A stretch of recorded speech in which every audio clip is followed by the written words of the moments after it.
Sa episode na ito, aking iikutin ang bayan ng San Jose na matatagpuan sa lalawigan ng Tarlac.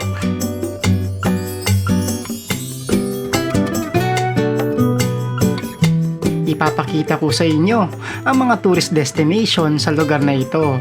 Pupuntahan natin ang Sitio Baag na magsisilbing bypass road mula dito sa Tarlac palabas ng Botolan, Zambales.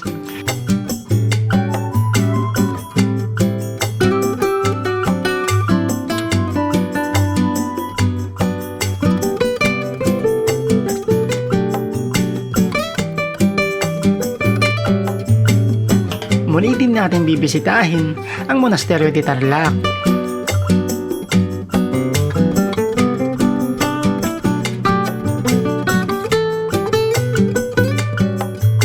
Pupuntahan din natin ang summer place ng San Jose Tarlac, ang Ile River.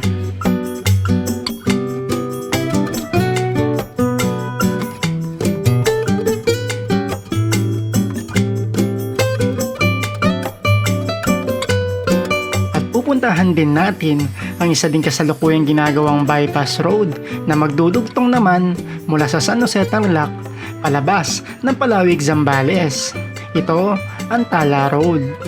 So tara, umpisan na natin ang biyahe.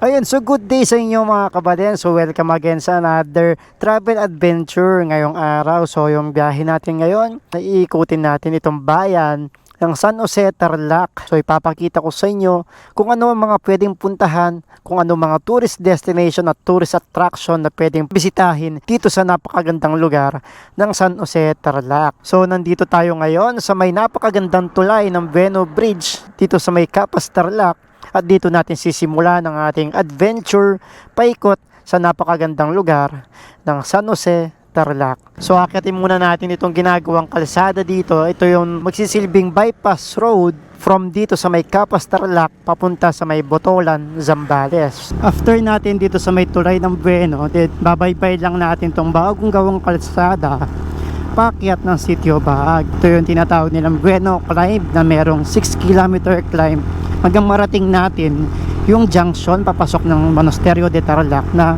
pupuntahan din natin mamaya. Mauuna muna tayo dito sa may Sitio Baag view deck at ipapakita ko sa inyo kung ano na yung mga estado dito sa may kasalukuyang ginagawang kalsada ng Capas Botolan Road. Mga ilang kilometro lang ang ating nadaanan after natin dun sa may Bueno Bridge. Dito na mag-uumpisa mga akyatin patungo sa may Sitio Baag. So pagdating dito medyo panait pa ang ating mga pagdadaanan na paakyat. Medyo rolling pa pagdating dito sa may bungad. Then mamaya tatarik na itong mga akyatin natin. Ito na mga matatarik na paakyat dito sa ating ruta ng Capas Botolan Road.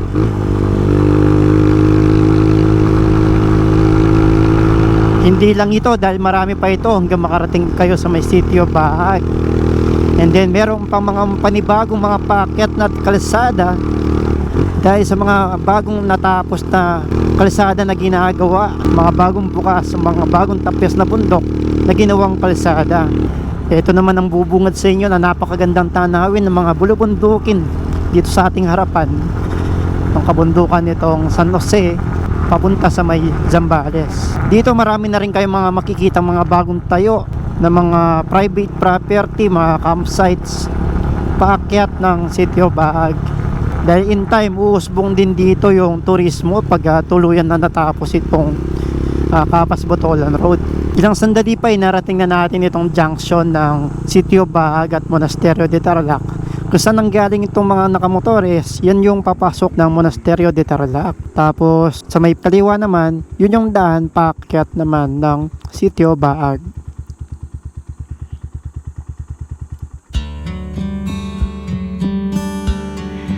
Pagkadaan natin dito sa may intersection ng Monasterio de Tarlac at Sitio Bahag, ilang sandali na lang ay narating na natin itong Sitio Bahag kung saan matatanaw natin dito ang Sitio Bahag View Deck at nagtataglay ito ng 360 view. Matatanaw mo dito ang halos kabuuan ng Tarlac.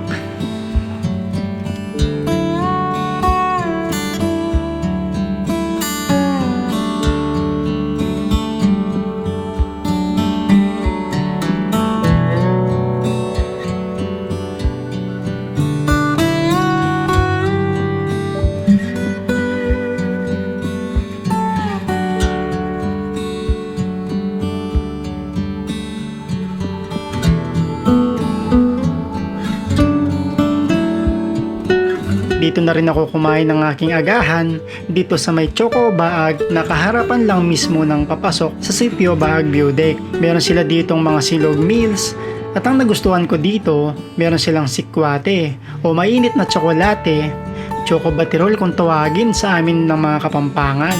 At habang kumakain ng napakasarap na pagkain at tumihigop ng mainit na sikwate, kasabay natin pinapanood dito ang napakagandang tanawin sa ating kapaligiran.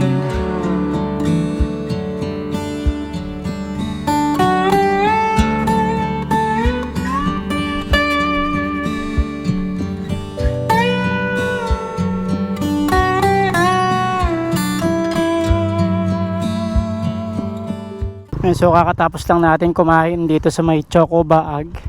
So diretso na tayo dito sa may dulong ginagawang kalsada ng Capas Botolan Road. So sulit din yung kinain natin kanina. Yung meal natin is nasa 150 pesos. Double rice na siya. Merong egg, merong tomato. And then ang kinaganda, yung tocino na in order ko is napakasarap ng pagkakaluto. Hindi siya overcooked.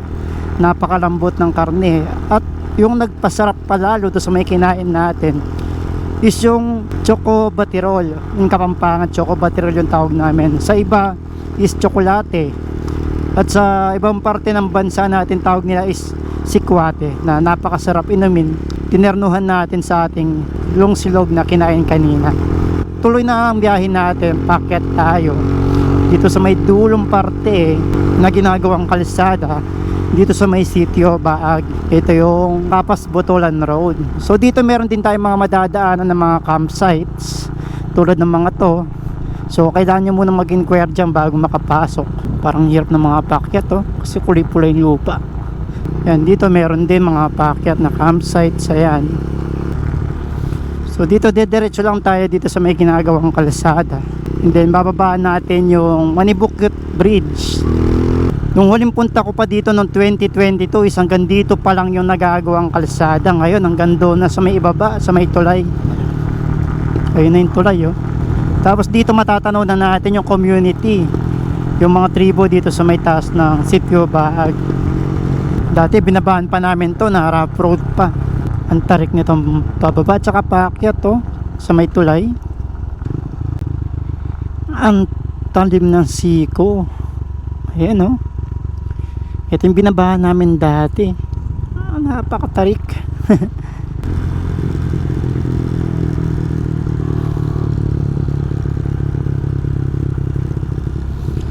Ayan, tapos ito naman yung Manibukit Bridge. Ayan. Kasi ito yung Manibukit River. At the same time, meron siyang falls dito na Manibukit Falls. Dito banda yung falls. Yun nga lang yung falls dito is seasonal. Ayun yung falls, tanaw naman. Kaso kukunti lang yung tubig niya ngayon. Yun yung tinatawag na Manibukit Falls.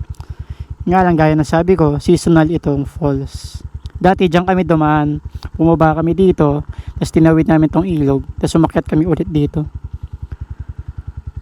Ayun, so kakatapos lang natin dito sa may Manibukit Bridge. Tuloy na natin yung akyat natin papunta dito sa may pinakadulo nga nitong Capas Botolan Road. So ito yung MCGI church nila dito sa may Sitio Bahag.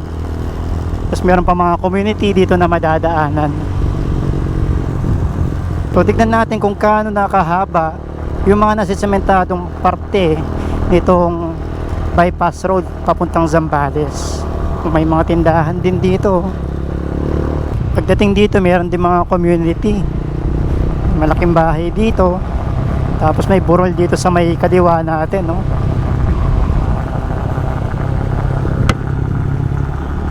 Tapos meron pang isang tulay dito. Anong pangalan nitong tulay na to? Wala pa siyang pangalan.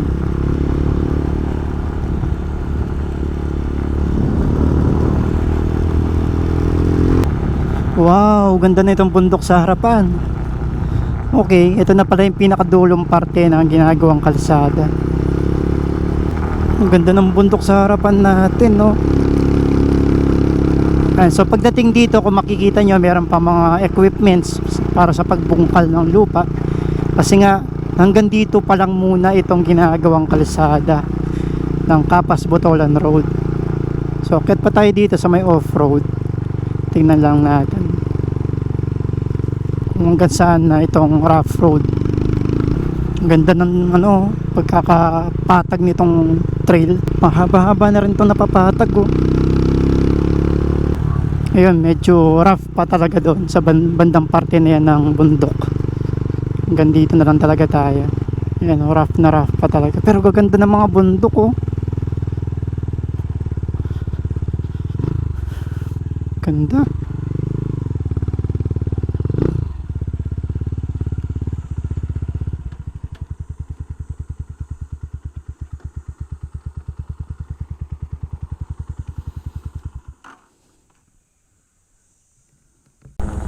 Ayan, so pagbaba natin ng Sitio Baag, kakaliwa naman tayo dito.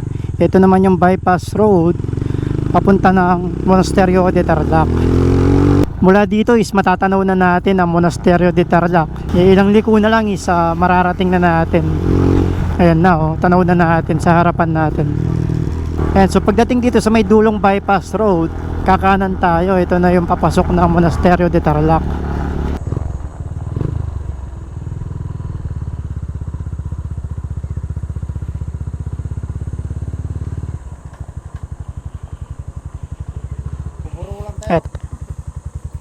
Okay, thank you.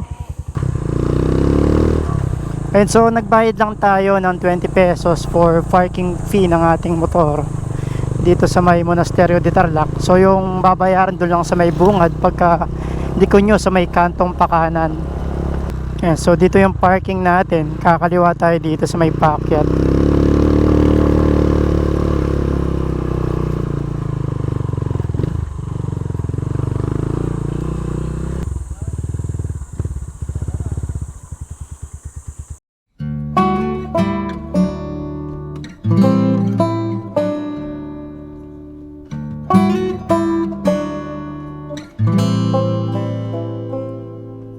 Ang Monasterio de Tarlac ay isa sa mga sikat na tourist spot sa Lubigan, San Jose, Tarlac. Ang konstruksyon ng Monasterio de Tarlac ay nagsimula sa pagkatapos ng taong 2000. Ang monasteryo ay may hawak na relic ng Holy Cross at isa lamang ang kilalang nagtataglay sa nasabing Asya.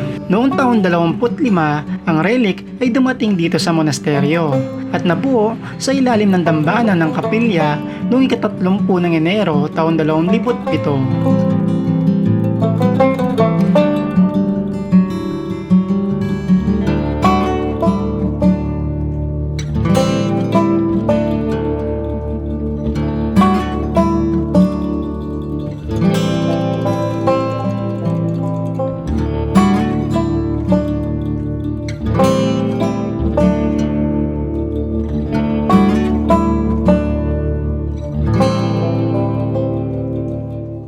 Ayun, so pagbaba natin ng Monasterio de Tarlac at bago tayo makalabas dito sa may bypass road ng Monasterio de Tarlac, ito yung aabutan natin daan, itong San Jose Capas Tarlac Road.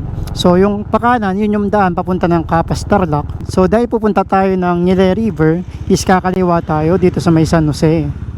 Nasa 5.8 kilometers pagkalabas natin doon sa may kanto bago natin marating ang Nile River ng San Jose Tarlac. So pagdating dito sa may gas station ng USA 88 gas station, kakanan tayo papunta sa may tulay. Ito naman yung tinatawag na Lubigan Bridge. Yung tubig dyan sa may ilalim ng tulay, dun din nanggagaling sa may pupuntahan nating ilog. Ito yung kailugan, pero mas maganda doon sa may pupuntahan nating Nile River.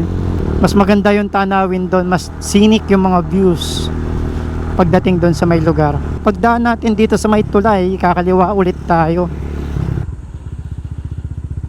4.9 kilometers na lang bago natin tuluyan marating ang Ngili. So yung daan doon, yung junction or yung may parang intersection sa may Bukot Babi. Kung yung Bukot Babi or Bukot Baboy dito sa may San Jose Tarlac is kakanan, yung papunta naman dito sa may Ngili River is kakaliwa naman. So mamaya ituturo ko naman yung daan papunta doon. Ito naman yung isa sa mga nagustuhan ko kapag bumibiyaya ako dito sa may San Jose Tarlac. Hanggang makarating ka ng Mayantok, ganito yung mga kalsada, solong-solo nyo. Meron mang mga dumadaan, pero iilan lang talaga. Makikita nyo mga pinapatoy yung palay lang dyan sa may kalsada. So bihira lang talaga yung mga dumadaan na motorista dito sa may San Jose Tarlac. Hanggang makarating kayo ng Mayantok Tarlac, even sa may San Clemente Tarlac, ganito yung mga dadaanan ninyo mga kalsada. Tapos ganyan yung mga bubungad sa inyo mga tanawin, mga kabundukan sa harapan natin.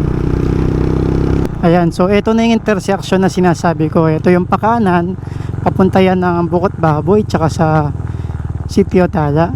So tayo, kakaliwa tayo dito. Ayan. Yung pupuntahan nating ilog o yung Ngili River, searchable naman siya sa Google Maps. Basta i-search nyo lang Ngili River, lalabas na rin yun. Di naman siya mahirap puntahan. At yung nakikita natin bundok dyan sa may harapan natin, yan yung tinatawag na Mount Ngili. Tapos tanaw din natin dito sa ilalim yung Monasterio de Tarlac kung saan tayo kanina nagpalipad ng drone. Ganda rin pala ng mga lugar dito. Tapos ang laki ng mga bahay dito. Mansyon, no? Wow, ang ganda ng tanawin dyan sa harapan, no? Ito, mas tanaw na natin yung pagkaliko natin pakaliwa. Tanaw na natin yung bundok ng Ngili or Mount Ngili dito sa may San Jose Tarlac. Ayan, yung bundok na yan na nasa harapan natin. Yan yung Mount Ngili. Ganda ng mga kabundukan na nasa harapan natin, no? Yan, malapit na tayo. 900 meters mararating na natin ang Ngili River. Ang dami na rin mga papasok na daan dito. Yan, in 400 meters kakaliwa tayo after nitong tulay. Maliit na tulay. Ay, hindi, before tulay. Tama ba? Ay, hindi, tama. Before tulay dapat. Mali ako. Dito pala, yan. Kaliwa dapat dito kaagad. Ay, tahimik dito. Ayan, may signage Mount Ngili. Ngili Riverside Cottages for rent.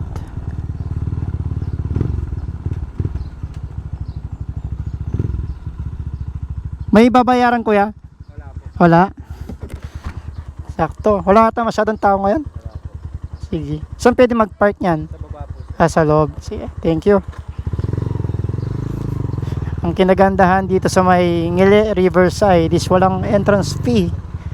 Kailangan mo lang magbayad siguro ng cottages. Wow. Saan pwede mag-park kuya? Dito. Wala man. Papalipad lang akong drone. Papalipad lang akong drone.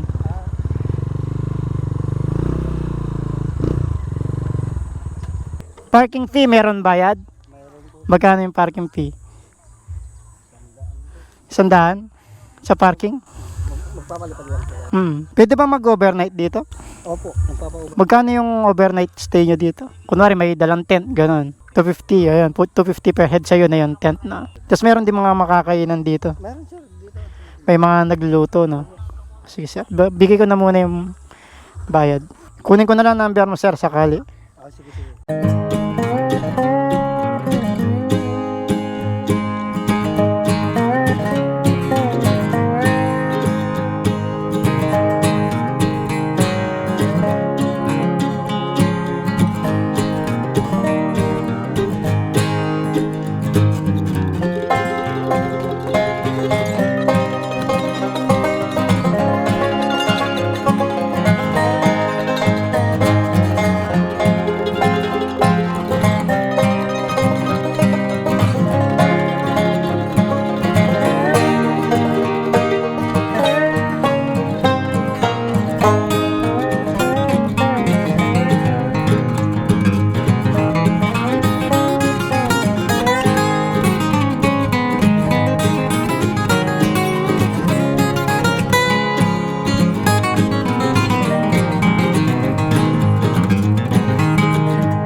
So proceed na tayo dito sa may last destination natin dito sa may San Jose Tarlac, which is ang Sitio Tala na isa ring bypass road na magdudugtong ulit mula dito sa may Tarlac patagos ng Zambales or palabas ng Zambales. Kung yung Sitio Baag is yung tagos niya is sa may Botolan, Zambales, ito namang ating pupuntahan na Sitio Tala is yung labas niya is sa may Palawig, Zambales. So in time marami na tayong mga bypass road na pwedeng daanan na para mapabilis ang ating biyahe palabas ng Zambales. Ayan, so labas tayo ulit dito sa may junction kanina na kinaliwaan natin kanina papunta sa may Mount Ngili. So this time dediretso tayo papunta ng Bukot Baboy. So dito tayo nanggaling kanina.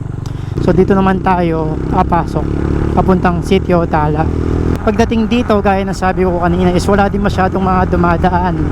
And then yung itsura ng kalsada dito na dadaanan natin is rolling. So hindi naman siya ganun katarikan.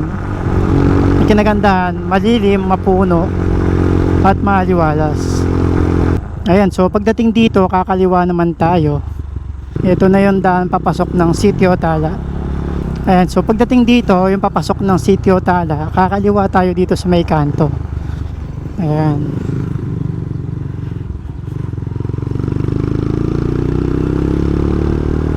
Ayan, so tapos kakanan na tayo dito. Pagdating dito sa may mga parang waiting shed na to. Ito na yung papasok na daan papuntang Sitio Tala. So may bagong cafe din dito, yung Cafe Roma, Cafe and Restaurant.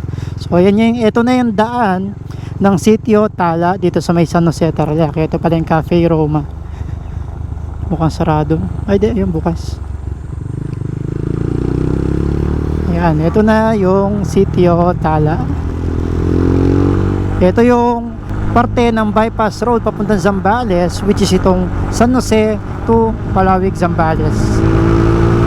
Mahalin tulad mo rin ito sa may daang Kalikasan na naging bypass road din mula sa may mga Tarem tsaka Aguilar, Pangasinan palabas ng Santa Cruz, Zambales. Ito naman sa may part naman ng Tarlac, which is sa may San Jose, and then lalabas naman sa may Palawig. Ganda ng bundok sa harapan natin, no? Titignan din natin kung gaano nakahaba itong nasisimentadong daan papuntang Zambales. Tignan natin yung dulo, kamukha doon sa may Sitio Baag kanina. May ginagawa na rin campsite doon, no?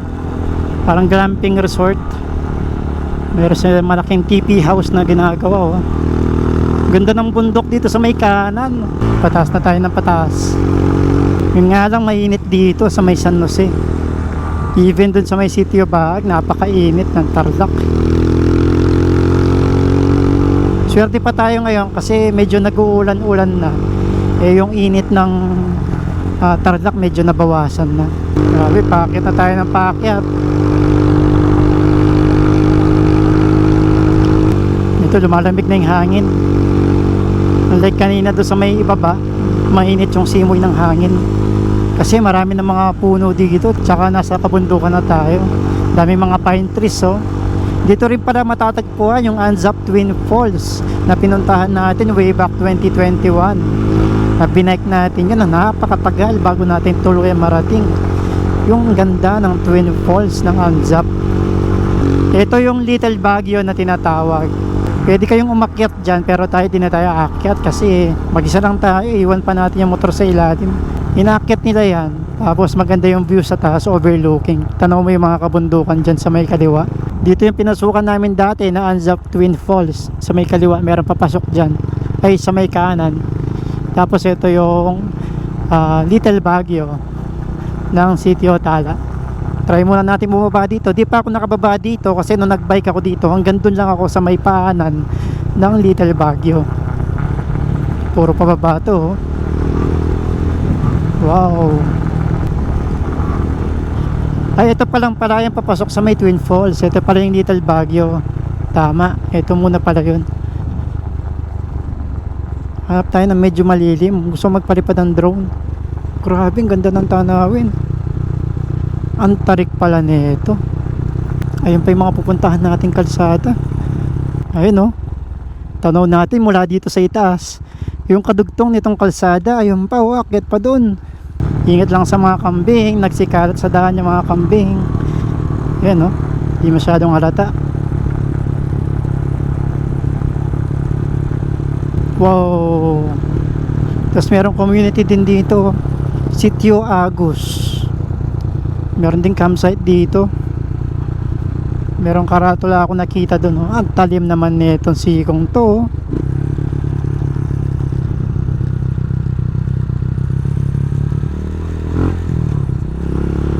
Oh, luwang ng daan.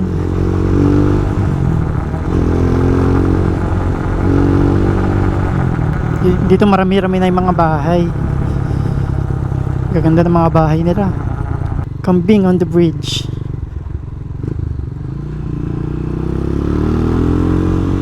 Ito yung may ilog, may tulay dito kaso ayun, may ilog naman kaso kukunti lang yung tubig.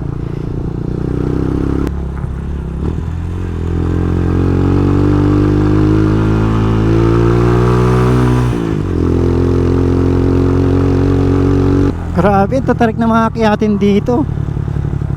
Parang mas mahirap to kesa sa sa Daang Kalikasan. Ewan ko lang yung part ng Daang Kalikasan kasi dinaanan ko pala yung Daang Katutubo. Dito may gate. Mukhang sarado. Mukhang di pa sila nagpapadaan dito. Hindi ko alam kung pwedeng pumasok. I love Tala. Ito pala muna pala yung Tala. Ito pala yung Sitio Tala. Kasi dito may bako, di ko kasi sure kung pwede tayong pumasok. Siguro dito na lang tayo para sa safety. Baka kasi matrespassing tayo doon kung papasok tayo. So silong muna tayo doon sa may kubo. Doon na tayo magpalipad ng drone. Pero di na tayo dediretso dito.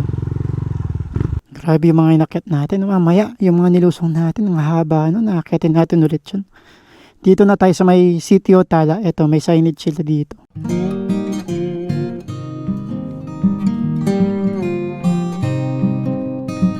Ito ang Tala Road na matatagpuan dito sa Sitio Tala, San Jose, Tarlac. Naging tanyag ang lugar na ito dahil sa ginagawang connecting road mula dito sa San Jose, Tarlac papuntang Palawig, Zambales. Ang Sitio Tala ay kilala din bilang Little Baguio ng Tarlac dahil sa napakaraming nakatanim na mga pine trees dito sa lugar na nagbibigay ng Baguio feel environment. Ang bypass road naman na kasalukuyang ginagawa na magkokonekta sa San Jose, Tarlac at Palawig, Zambales ay mayroon 36 km access road.